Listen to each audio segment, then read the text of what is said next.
안녕하세요. 오늘도 사연살롱을 찾아주셔서 감사합니다. 최근 파혼을 하고 솔로가 된 20대 후반 여성이에요. 요즘 인증샷 많이들 찍잖아요. 특별한 순간을 남기고픈 마음은 잘 알지만 그래도 때와 장소를 가려가며 해야 하는데 그러지 못하는 사람들도 있더라고요. 제가 파혼을 하게 된 것도 그런 이유였어요. 2년 남짓한 기간 동안 연애를 하는 내내 그놈의 얼어 죽을 인증샷 때문에 정말 상처를 많이 받았거든요. 얘랑은 소위 말하는 관종이었어요. 사람들의 관심을 받기 위해 온라인이나 SNS에서 무리한 행동을 하는 사람이었죠. 병원장인 아버지 밑에서 태어나 어릴 때부터 남들보다 풍족한 삶을 살았고 자기 자신도 공부를 잘해서 명문대를 나와 전문직에 종사하고 있으니 부러울 게 없는 인생인데도 늘 그렇게 타인의 시선을 갈구하고 사람들 앞에 자신을 과시하고 싶어 했어요. 처음엔 그런 예랑을 이해하려고 노력도 했었죠. 사람마다 장단점이 있는데 이 정도 단점이야 이해 못할 일이겠나 싶었거든요. 그런데 막상 이 남자 옆에서 지내다 보니 도저히 참고 넘어갈 수준이 아니더라고요. 하지만 이미 청첩장도 나온 마당에 결혼을 엎을 용기가 없어서 스스로 최면을 걸듯 살다 보면 나아질 거라는 헛된 믿음을 가지려 노력했어요. 그러다 뜻밖의 인물을 만나 용기를 내게 되었죠. 그렇게 해서 이룬 게 바로 파혼이었어요. 그럼 지금부터 제가 왜 파혼을 하게 되었는지 그 이유를 말씀드릴게요. 저는 평범한 가정에서 나고 자랐어요. 저희 부모님은 부모로부터 받은 유산도 없이 두 분 손으로 가정을 일구신 분들이세요. 번듯한 학벌도 없고 이렇다 할 재주도 없어서 그저 열심히 살아가는 것밖에는 모르는 분들이시죠. 하지만 세상은 열심히 사는 사람한테 그리 너그럽지 않잖아요. 저희 부모님 역시 살면서 많은 시련을 겪으셨어요. 다니던 직장이 하루아침에 부도가 나서 퇴직금은커녕 월급도 못 받고 나가기도 하셨고 내 집 마련을 위해 십수년을 모아온 돈을 사기당해 하루아침에 날리기도 하셨거든요. 그래서 저희 부모님은 이날 이때까지 당신 이름으로 된 집 한 채 없이 살아오셨어요. 그래서 내 자식만큼은 부잣집에 시집가서 부족한 거 없이 떵떵거리며 살기를 바라셨죠. 하지만 생각해보세요. 돈 있는 집안에서 저처럼 없이 살아온 며느리를 드리고 싶어 하겠어요? 그건 동화 속에서나 일어날 일이죠. 그런데 그런 일이 실제로 일어나 버린 거예요. 형편상 여러분의 휴학 끝에 26살에야 간신히 대학을 졸업한 저는 취직한 지 2달쯤 됐을 때 친구 결혼식에 가게 되었어요. 그리 대단한 직장은 아니었지만 그나마 취직을 못했다면 참석하지 않았을 결혼식이었죠. 그렇게 가게 된 결혼식 뒤풀이 자리에서 얘랑을 만나게 되었어요. 얘랑은 친구 신랑 친구로 명문대 출신의 세무사였어요. 외모도 뛰어나고 재력도 갖춘 사람이라 그런지 옷과 구두도 다 명품이더라고요. 그러니 그 자리에 참석한 여자들이 다들 관심을 보이는 게 당연했죠. 딱 한 사람, 저만 빼고요. 솔직히 저는 이 남자랑 나는 사는 세계가 다르다는 생각에 처음부터 관심을 끄고 있었거든요. 그런데 자꾸 이 남자가 저한테 말을 거는 거예요. 무슨 일을 하는지, 어디에 사는지, 휴일엔 뭘 하며 지내는지 등등. 마치 관심 있는 이성에게 작업을 거는 듯한 행동을 했어요. 그 자리엔 자기한테 관심을 보이는 여자들이 수두룩했는데 하필 나한테 이러는 게 부담스럽더라고요. 그래서 화장실에 가는 척하며 뒤풀이 장소를 빠져나왔어요. 친구한테는 갑자기 일이 생겨서 먼저 간다는 문자를 남기고요. 그리고 2주쯤 지난 어느 날 결혼을 한 친구가 신혼여행에서 돌아왔다며 전화를 했더라고요. 그러면서 대뜸 소개팅을 해보지 않겠냐는 거예요. 됐어. 취직한 지 얼마 안 됐는데 소개팅은 무슨. 나 학자금 대출금도 갚아야 하고 적금도 들어야 해서 남자 만날 시간도 돈도 없다. 그러자 친구가 들뜬 목소리로 그러는 거예요. 그러니까 소개팅을 하라는 거야. 이 남자 엄청 능력남이거든. 병원장 아들에 본인도 억대 연봉 받는 세무사야. 우리 그이가 그러는데 형제가 없어서 나중에 아버지 병원도 물려받게 된다더라. 너 이 남자랑 잘 되면 완전 인생 역전하는 거라고. 야, 그렇게 잘난 남자가 뭐 볼 게 있다고 나 같은 사람이랑 만나겠냐? 얘가 모르는 소리 하고 있네. 이 소개팅 그 남자가 널 콕 찍어서 만나게 해달라고 졸라서 주선하는 거야. 그러니까 빼지 말고 한번 만나봐. 만나보고 아니면 그때 깨도 되잖아. 그 말을 들으니 그간의 제 연애사가 떠올랐어요. 사실 제가 쥐뿔도 없는 집에서 태어나 평생 돈에 시달리며 살아왔지만 외모는 그와는 반대로 귀하게 자란 부잣집 고명딸처럼 생겼거든요. 그런 외모만 보고 달려들었던 남자들은 지질이 궁상인 제 형편을 눈치채고는 하나 둘 떨어져 나가기 시작했어요. 그러니 이번에도 같은 상황일 거라는 생각을 할 수밖에 없었죠. 그래서 맛있는 밥 한 끼 얻어먹는다 생각하고 소개팅 장소로 나갔어요. 그런데 막상 가보니 생각보다 엄청 비싼 이태리 레스토랑이라서 좀 찔리기는 하더라고요. 평소 이런 데는 어떤 사람들이 와서 먹나 궁금했는데 내가 이곳에 와 있다니 신기하기도 하고 약간 주눅이 들기도 했어요. 입구에서 예약자 이름을 말하고 자리를 안내받아 갔는데 자리에 앉아있는 남자를 보니 기억이 나더라고요. 결혼식 뒤풀이 때 제게 말을 걸던 그 남자였어요. 결혼식 날도 그랬지만 소개팅을 하는 자리에도 남자는 멋지게 차려입고 왔더라고요. 다른 테이블 손님들이 힐끔거리며 제 앞에 앉은 남자를 쳐다볼 정도로 눈에 띄는 외모였거든요. 거기다 매너는 또 어찌나 좋은지 이런 고급 레스토랑이 너무나도 익숙한 사람처럼 주문도 매끄럽게 하고 와인을 고를 때도 전문가처럼 말하는 게 저와는 완전 다른 세상 사람인 것 같았어요. 그래서 만난 지 5분도 안 돼서 이 소개팅은 쫑이다 라는 생각을 하게 되었죠. 그런데 이 남자가 그러는 거예요. 우리 결혼을 전제로 사귈래요? 네? 우리 오늘 두 번째 보는 건데요. 어떻게 고작 두 번밖에 안 보고 결혼을 생각할 수 있어요? 고작 두 번 밖에라뇨. 두 번이나 본 거죠. 사람이 반하는 데는 두 번이면 충분한 거 아닌가요? 수정 씨가 제 이상형에 가까운 사람이라 그래요.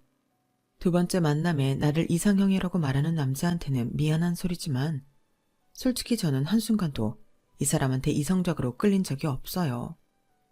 잘생기고 스타일 좋고 능력자에 집안도 잘 산다는 건 누가 봐도 배우자로서 매력적인 조건이었지만 사람 자체에 끌리는 것과는 다른 문제였으니까요. 게다가 저희 집과는 너무도 차이가 나서 도저히 엄두도 못 낼 상황이었죠. 그래서 거절했어요. 그랬더니 꽤 놀라는 눈치더라고요. 마치 자기가 대시하면 제가 당연히 받아들일 거라고 생각했던 모양이에요. 그쪽이 마음에 안 들어서 그런 게 아니에요. 내가 아직 누구를 만날 상황이 아니라서 그런 거지.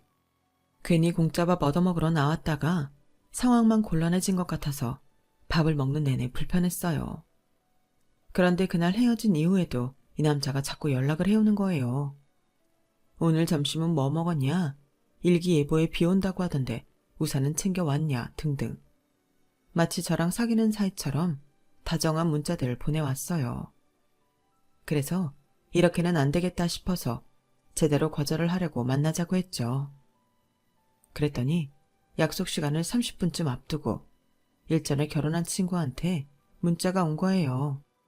대박! 기훈 씨가 넣어주려고 샤넬 클러치백 샀나 봐. 완전 부러운 년. 이게 도대체 무슨 소린가 싶어서 친구한테 전화를 했더니 그러더라고요. 방금 기훈 씨 별스타에 사진이 올라왔는데 해시태그 내용 보니까 너한테 주려고 샤넬 클러치백 산 것 같더라고. 아 진짜 나 그거 받을 일 없어. 안 만나겠다고 벌써 소개팅 자리에서 말했다고. 아니 근데 그런 걸 왜 별스타에 올리냐? 진짜 웃기는 사람이네. 웃기는 건 너야. 야, 이 잘난 남자가 너한테 이렇게 몸달아하는데 그냥 받아줘. 튕기긴 뭘 튕겨? 남들은 못 잡아서 안달인 남자를. 암튼 헤어질 때 헤어지더라도 클러치백은 받고 끝내라. 저보다 더 들뜬 친구는 어지간하며 만나보라며 전화를 끊었어요.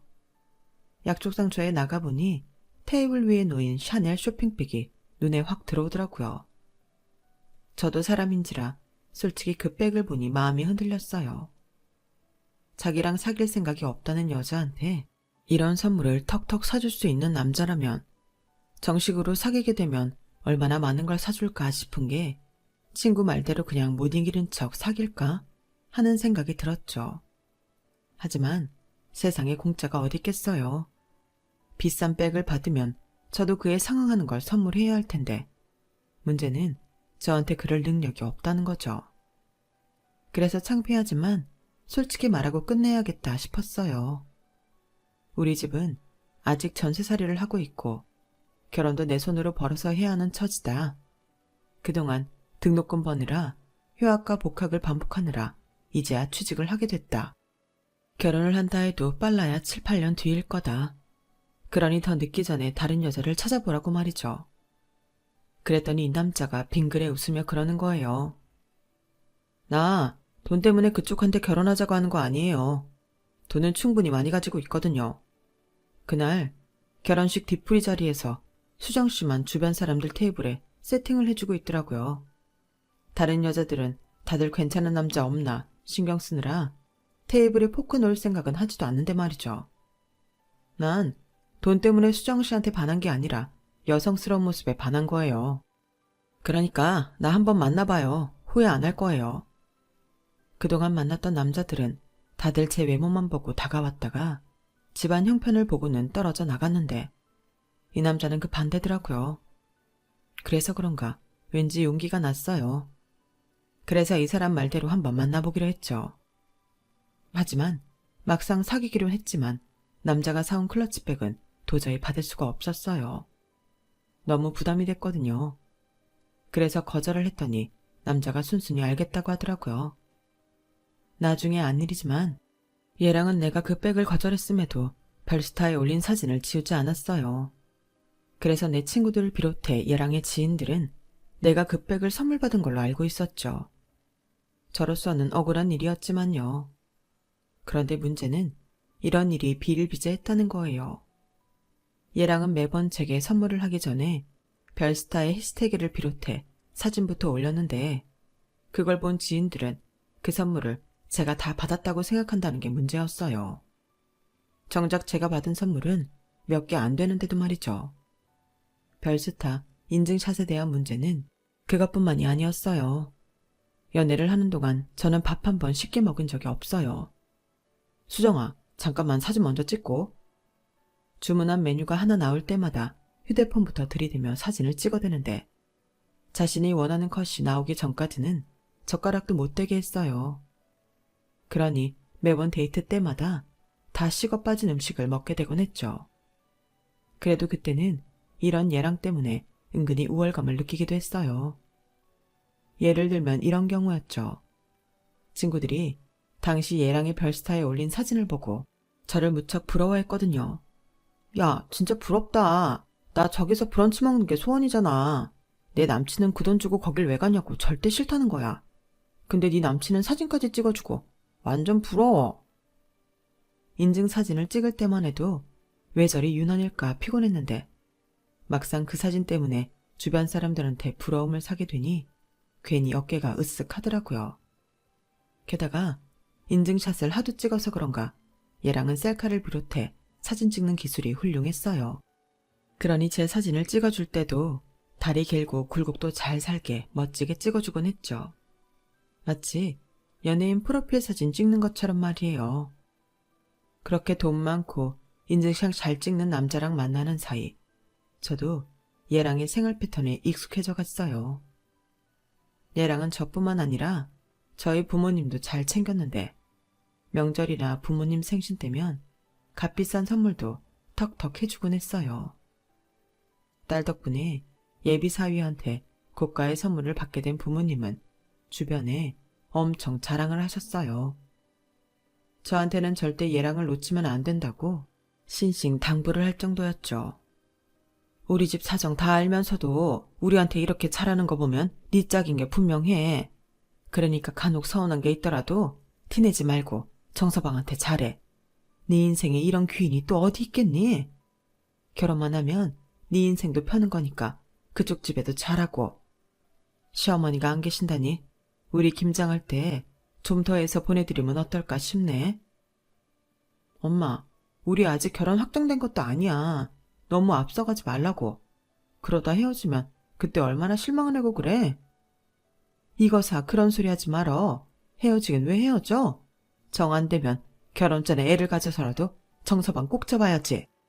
엄마, 그게 무슨 소리야? 그럼 애를 빌미로 재민 씨 발목이라도 잡으란 소리야? 엄마는 그게 딸한테 할 소리야?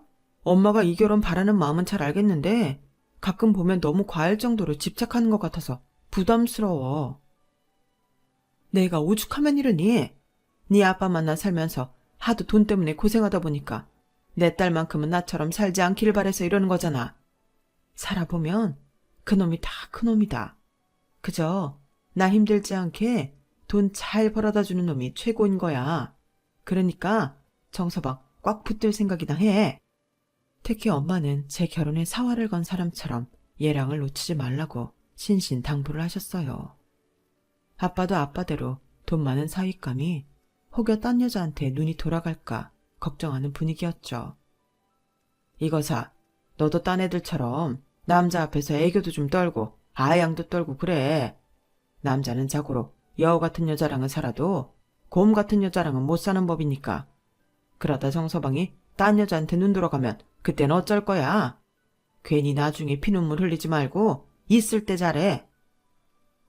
남들이 보면 얘랑이 내 부모님 자식이고 제가 주워온 딸인 줄 알 정도로 부모님의 예비 사위 사랑은 대단했어요. 그러던 어느 날이었어요.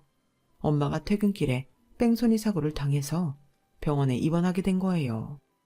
다행히 크게 다치진 않았지만 갈비뼈에 골절상을 입어서 한동안 입원을 해야 했어요.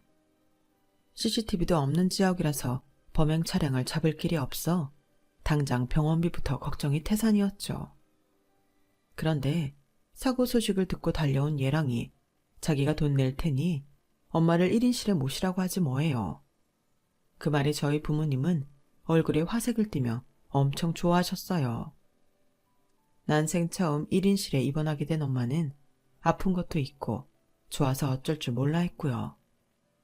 그때였어요. 수속을 마치고 병실에 들어온 예랑이 대뜸 휴대폰을 꺼내들지 뭐예요. 그리고는 병상에 누워있는 엄마 옆으로 가서 인증샷을 찍기 시작하는 거예요. 사진에는 엄마 손과 예랑의 슬픈 표정만 담겨 있었죠. 몇 장을 연달아 찍더니 뭔가 마음에 안 드는지 창가에 드리워진 블라인드를 걷어냈어요. 그리고는 다시 인증샷을 찍어댔죠. 수십 장을 찍은 뒤에 마음에 드는 걸 발견했는지 만족스러운 표정을 짓더군요. 그렇게 인증샷을 끝낸 예랑은 엄마 상태도 물어보지 않은 채 제게 일 때문에 바빠서 그만 가보겠다며 휑하니 밖으로 나가버렸어요. 아무리 바빠도 그렇지 바로 옆에 계신 내 부모님한테 인사도 않고 가다니 어이가 없고 황당하더라고요. 부모님은 황당한 표정으로 멍하게 문가만 보시더라고요. 보다 못해 제가 예랑을 뒤따라 밖으로 나갔어요. 방금 나갔으니 엘리베이터 앞에 있겠다 싶어서 그리로 가는데 어디선가 예랑 목소리가 들리더라고요. 방금 1인실에 입원한 오정숙 환자 가족인데요. 혹시 다인실로 이동 가능한가요? 가능하긴 한데 왜 그러시죠? 1인실로 해달라고 하셔서 그리로 해드린 건데요. 아, 어머님이 아무래도 부담되신다고 싫다시네요. 번거롭게 해드려서 죄송하지만 바로 병실 좀 바꿔주세요. 간호사는 살짝 짜증 섞인 표정으로 알았다고 하고는 가버렸어요. 그러자 예랑은 엘리베이터 앞에 서서 휴대폰을 들고 뭔가를 하더라고요. 그리고 잠시 뒤 예랑의 별스타 알림이 울렸어요. 바빠서 우리 부모님께 인사도 못하고 간다는 사람이 그 사이 별스타에 문병 인증 사진을 올렸더라고요. 해시태그를 주렁주렁 달아가며 예비 장모를 위해 자기 돈으로 1인실에 입원시켜드렸다는 내용과 함께요. 그러자 사진 밑으로 사람들의 댓글이 붙기 시작했어요. 세상에 이런 사위 없다는 둥. 신부는 전생에 나라를 몇 개나 구했길래 이런 남자를 만났냐는 둥. 사위 사랑은 장모가 아니라 장모 사랑은 사위라는 둥. 예랑을 칭찬하는 댓글 일색이었죠. 그걸 보니 어이가 없어서 헛웃음이 났어요. 인증샷만 찍고 바로 병실 바꿔달라고 했던 사람이 별스타인 그런 말을 싹 빼고 올리다니 정말 가증스럽더라고요. 별스타 확인을 하고 고개를 들어보니 어느새 예랑은 사라지고 없더군요. 그날 엄마는 바로 다인실로 병실을 옮겼고 병실을 옮기게 된 이유가 예비사위의 요청에 의한 거라는 얘기를 듣고서도 좀처럼 믿으려 하지 않았어요. 아무렴 자기 입으로 1인실 달라고 해놓고 다인실로 옮겨달라고 했겠니? 네가 잘못 들었겠지. 그나저나 뺑소니범도 못 잡았는데 병원비는 어쩐다니? 네가 결혼만 서둘러 했어도 이럴 때 부자 사위 덕 좀 보는 건데 아직 결혼도 안 한 처지에 장모 병원비 내달라고 할 수도 없고. 아, 엄마 그걸 말이라고 해? 우리가 거지야? 왜 남한테 구걸할 생각부터 해? 병원비는 내가 알아서 할 테니까 제발 쓸데없는 생각 좀 하지 마. 내 엄마지만 이럴 땐 정말 정이 떨어졌어요. 얘랑의 치사한 행동도 그렇고 우리 부모님의 비굴한 모습도 그렇고 마음에 안 드는 건 마찬가지였어요. 거기다 가장 마음에 안 드는 건 내 의사와 상관없이 결혼이 기정사실화 되어간다는 거였죠. 아버지께서 널 보고 싶어 하셔. 본격적으로 결혼 준비를 해야 하니까 그 전에 인사부터 드리자. 결혼이라는 말에 덜컥 겁부터 나는 건 금전적인 문제도 있었지만 아직 예랑에 대한 확신이 없었기 때문이기도 했어요. 남들이 볼 때는 조건도 좋고 저한테 헌신적으로 잘하는 사람이었지만 정작 저는 예랑에 대해 조금 더 애정을 느끼지 못하고 있었거든요. 마치 행복을 가장한 연기를 하는 사람처럼 보였으니까요. 그런 의구심이 더욱 강해진 건 예비 시아버지를 만나고부터였어요. 아버님은 강남에 위치한 성형외과 원장님이셨는데 병원 입구부터 각종 미인대의 수상자들과 함께 찍은 사진들이 잔뜩 붙어있더라고요. TV 출연을 하셨던 인증사진도 있었고요. 그래서인지 병원 로비부터 사람들로 북적였어요. 외국인들도 종종 발견할 수 있는 걸로 봐서 이쪽 계통에선 꽤 이름 있는 병원인 것 같더라고요. 우리 아버지가 좀 유명하시거든. 자기도 나이 들면 보톡스나 리프팅 같은 건 아버지가 알아서 챙겨주실 테니까 걱정 안 해도 돼. 들어가자. 아버지가 워낙 바쁘셔서 잠깐 짬내서 뵈러 온 거거든. 예랑을 따라 원장실에 들어가 보니 나이에 비해 꽤 젊고 깔끔한 분이 책상 앞에 앉아 계셨어요. 저희가 들어가서 인사를 드리는데도 아직 일이 덜 끝나셨는지 모니터에서 시선을 떼지 않으시더라고요. 예랑은 그런 모습이 익숙한지 브리핑을 하듯이 희망하는 결혼 규모를 술술 읊어갔어요. 5분 가까이까지 예랑이 떠들었을까요? 그제야 아버님이 저를 바라보시더라고요. 마치 생선 가게에 생선을 사러 온 사람처럼 상태는 싱싱한지 상처난 곳은 없는지를 살피는 듯한 기분 나쁜 시선이었어요. 그렇게 머리부터 발끝까지 훑어보시고는 나쁘지는 않네. 딱 이 한마디를 하시더군요. 조금 다듬기만 하면 옆에 세워두기 나쁘지 않겠어. 결혼은 방학 시즌 피해서 알아서 정해라. 신혼은 판교에 사둔 아파트에서 시작하고. 부모님은 저를 보며 말끝을 흐리시다가 이러시는 거예요. 미국에 계시는 걸로 하자. 결혼식은 우리 쪽 하객만 부르면 되고. 너 말수는 적은 편이니? 가급적 쓸데없는 말은 밖으로 안 나갔으면 좋겠다. 나가봐라. 만난 지 10분도 안 돼서 예비 시아버지와의 대면은 끝이 났어요.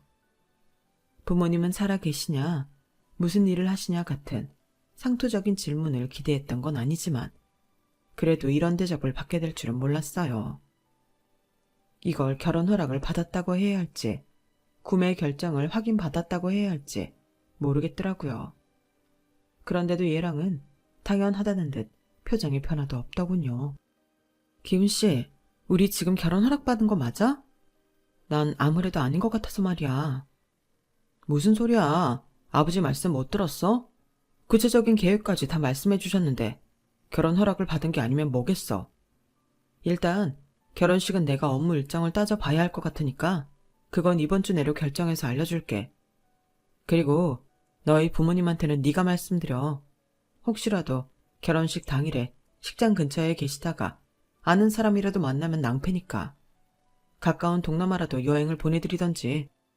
그게 무슨 소리야? 우리 결혼식에 왜 우리 부모님이 여행을 가셔야 돼? 야, 너 우리 아버지 말씀 못 들었니? 친정 부모는 미국에 사는 걸로 하자시잖아. 그게 무슨 뜻인지 정말로 몰라서 그래?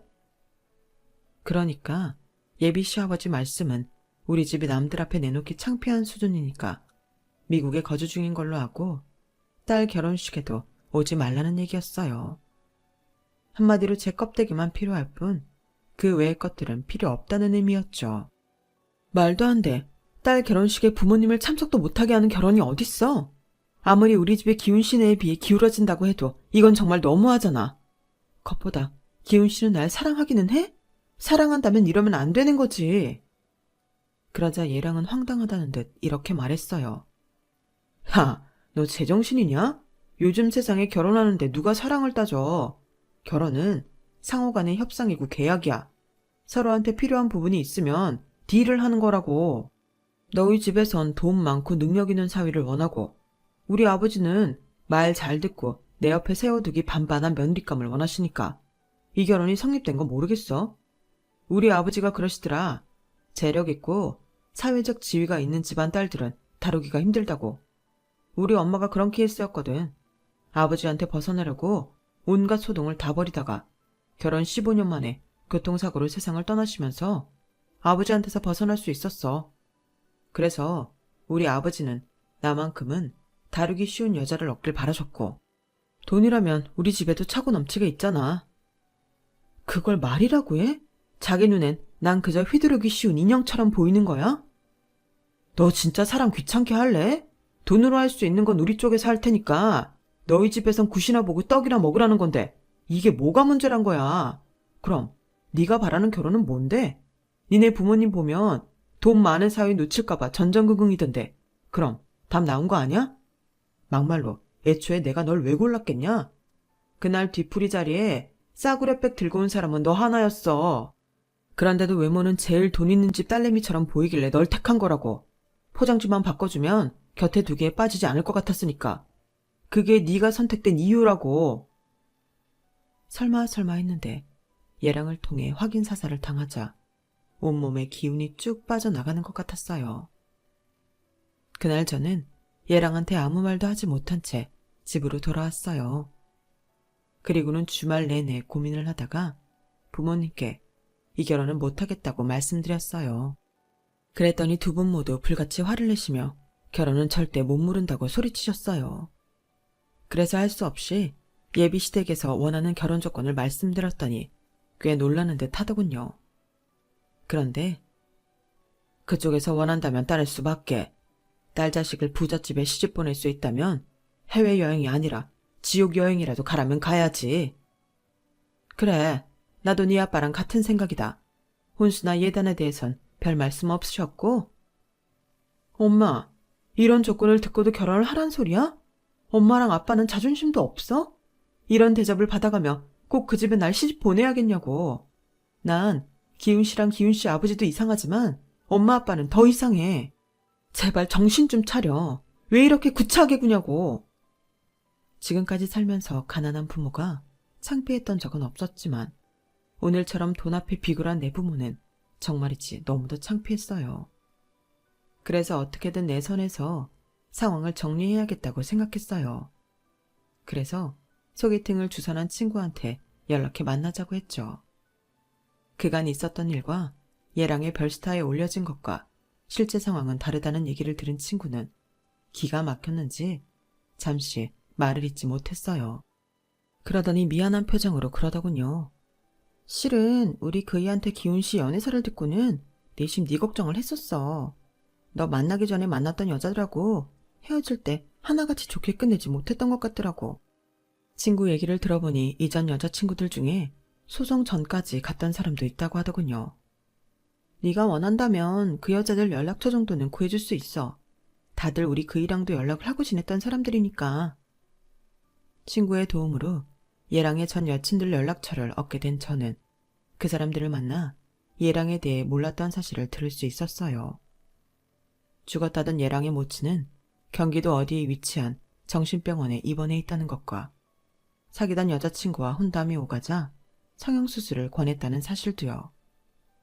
얘랑의 아버지는 여자를 자신을 돋보일 액세서리 정도로 생각했는데 그래서인지 며느리감 외모에도 굉장히 집착을 했다고 하더라고요. 자기 아들 옆에 세우기에 외적으로 부족하다고 생각되면 성형을 요구하거나 이를 거절하면 가차없이 관계를 끊게 만들기도 했고요. 제가 찾아낸 피해자만 3명이나 됐어요. 그들한테 얻은 정보를 토대로 저는 소송을 걸기로 했어요. 가만히 있었다가는 제가 먼저 얘랑한테 소송을 당할 처지였으니까요.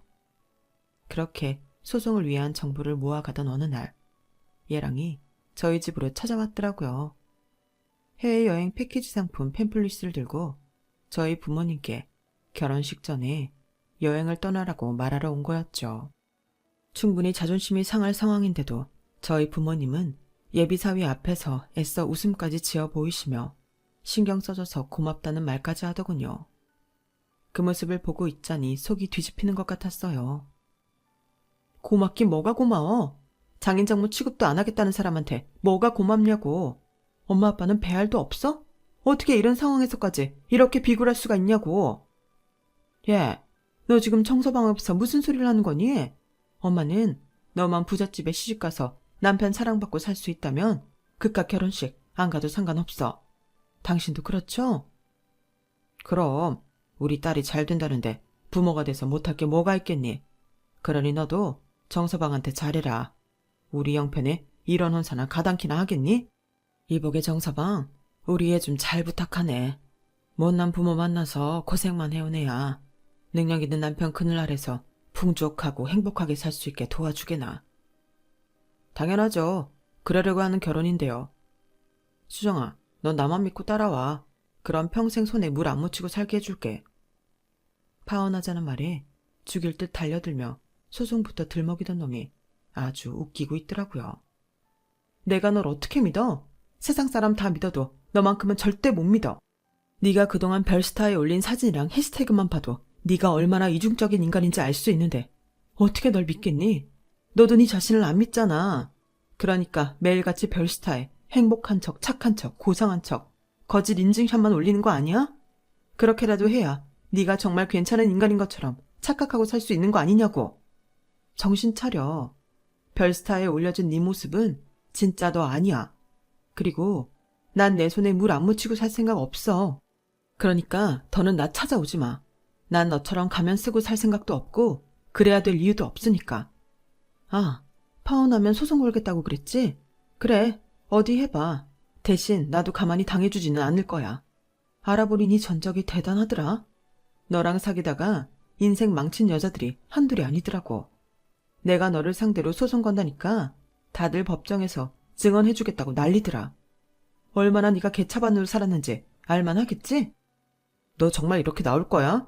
네가 법정 싸움에 대해 모르는 모양인데 내가 대형 로펌에 의뢰하는 순간 너 같은 건 찍소리도 못하고 깨지게 돼 있어. 뭘 알고 까불어야지. 그지 같은 집구석에서 제대로 된 변호사 구할 돈은 마련하겠냐? 네 부모를 봐. 돈 앞에서 자존심이고 뭐고 없는 인간들이잖아. 그런데 난 그래서 이 사람들이 마음에 들어. 적어도 네 부모는 자기들 주제는 파악하고 사는 사람들이니까. 원래 없는 것들은 이렇게 고개라도 잘 숙여야 돈줄 진 사람한테 귀여움을 받는 거라는 걸. 넌 왜 모를까? 참 안 됐네. 얘랑은 본색을 드러내며 미친놈처럼 날뛰었어요. 그래, 아는 거 많아서 좋겠다. 근데 너 이거는 아니? 가진 놈이랑 아무것도 못 가진 놈이 싸우면 누가 더 많이 잃게 될까? 너도 알다시피 우리 집은 가진 게 없어서 잃을 것도 없는 집이야. 반면에 너희 집은 상황이 다르지 않니? 네 아버지 병원, 그간 너랑 네 아빠가 벌인 소문에도 멀쩡히 살아남을 수 있을까? 내가 준 파일들 내가 인터넷에 푸는 순간 너도 네 아버지도 사회에서 매장되는 건 시간 문제야. 정신병원에서 십수년간 강제 입원돼 있는 니네 엄마 신상까지 밝혀지는 순간 너희 부자는 완전히 끝장이라고. 네가 했던 것처럼 나도 별스타 개설해서 네 추악한 사생활 한번 까발려 줄까? 왜? 내가 못할 것 같아? 그동안 네 옆에 있으면서 보고 배운 게 있는데 그 정도 하는 건 식은 죽 먹기지. 그런데도 네가 이기는 싸움이라고 할 수 있겠니? 그 말에 얘랑은 찍소리도 못한 채 얼굴이 사색이 되어 돌아갔어요. 그리고 얼마 뒤 예비 시아버지로부터 합의 파혼을 하자는 연락이 왔어요. 위자료도 챙겨주겠다며 선심을 쓰더군요. 그래서 단칼에 거절했어요. 위자료는 소송을 통해 정당하게 받겠다고 말이죠. 그렇게 저는 예랑과 그의 아버지를 상대로 소송을 시작했어요. 그런데 재판을 시작도 하기 전에 생각지도 못한 일이 벌어지고 만 거예요. 예랑의 별스타에 이전 여친들이 댓글을 달기 시작하면서 그동안 예랑이 벌인 추악한 짓거리들이 하나둘 까발려지기 시작했고 그동안 올린 거짓 인증샷도 하나둘 폭로되고 만 거예요. 덕분에 저는 손 안 대고 코를 푼 격이 되었어요. 소송 역시 법정 싸움 갈 것도 없이 변호사 간의 협의를 통해 소송 합의를 보게 되었죠. 제가 받게 된 합의금은 일전에 예랑의 아버지가 제시했던 위자료보다 0이 하나가 더 붙는 선이었어요. 그렇게 저는 정식으로 파혼을 하게 되었고 현재 부모님 집을 나와 혼자 원룸에서 생활을 하고 있어요.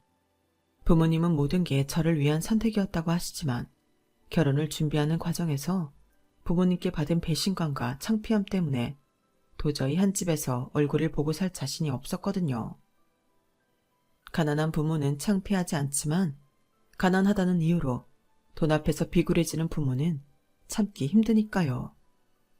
그래서 앞으로는 내 부모가 돈 때문에 자존심까지 버리지 않도록 제가 열심히 일해서 돈을 벌 생각입니다. 남의 힘이 아닌 제 스스로의 힘으로요. 당장은 불가능해도 10년, 20년 후에는 어느 정도 가능하지 않을까 생각해요. 앞으로의 제 삶 더 당당할 수 있도록 응원해주세요. 지금까지 제 사연을 들어주셔서 감사드려요. 건강이 최고죠. 항상 건강하시고요. 여러분, 사연 댓글에 응원과 현명한 조언 부탁드려요. 좋아요와 구독은 저에게 큰 힘이 됩니다. 오늘도 좋은 일 가득하세요.